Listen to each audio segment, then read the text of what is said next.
We're working on Nudge right now, and we're actually very close to release. Nudge is a compact device that lets you effortlessly manage medications.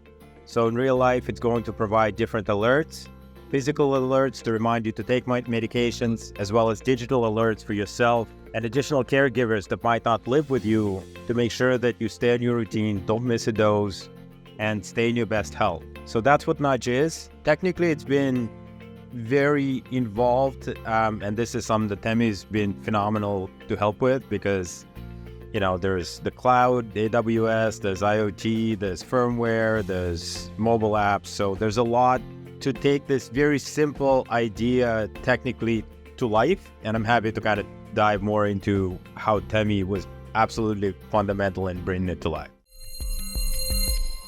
Ukraine's always been very strong for developers, always. As far as academics, as far as software, as far as development, it's always had a really good reputation. I found Temy because Temy had really great background and some white papers and examples on IoT work that they've done. It's very strong fundamentals, excellent technical skills, great experience, cost effective. Again, that's something I haven't said is Temy really kind of aligns to your time schedule as well. So the developer I'm working with, he's working from home. He shifts his working schedule to align closer to where I am. And I'm in the US, I'm in the Eastern time zone. So we have, I don't even know, is it 5-6 hour difference? And I don't feel it. So yeah, so I mean, for all those reasons, absolutely. People should look into Ukraine, look into Temy specifically for their development needs. It's been nothing but great. So it's myself doing the project management, which is in my background, but Temy was, again, very flexible to just have me step into the role. With the dedicated developer who's just phenomenal in app development, and he's also taken on the firmware development. Again, if you're out there in the industry, there's not many people who have that wide scope in technical talent.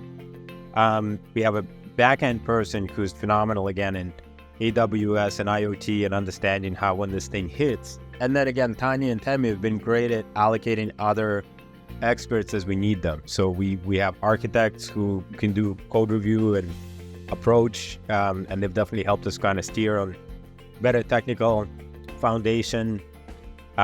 We've had, UX designers come in and suggest better flows and, more streamlined approaches in development.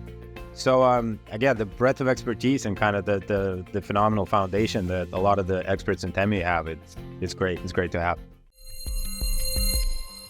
So honestly, when the war broke out, obviously it's like, okay, unforeseen, what happens next? But for me, I'm getting reassurance from Temy, which they're still doing phenomenal work. As the war's breaking out, as the rockets are flying, they're delivering, they're working, they're, getting stuff done. So I'm thankful. That's really the only thing that could be, right? And we're still kind of going on. When I'm kind of thinking to myself, I'm like, can we add a different display to this or a different kind of something? Temy is my sounding board. The developers that I work with, they're my technical co-founders. That's a huge value add. So I can focus much more on the business. I can focus much more on the design of things, on the go-to-market and the pricing strategies. And Temy can focus on, all the latest developments in technology, which we can incorporate. Like, there's such a breadth of different requirements that Temy was able to step up and be that technical co-founder. And again, working with Temy kind of lets me build up the base, go into the market, respond to any bugs, feedbacks, pivots, anything else that needs to be done, but also keep an idea for a bigger vision, because it's great to deliver something. It's amazing. It's phenomenal. You need to think about the next step, and this is something that I'm happy to do with Temy.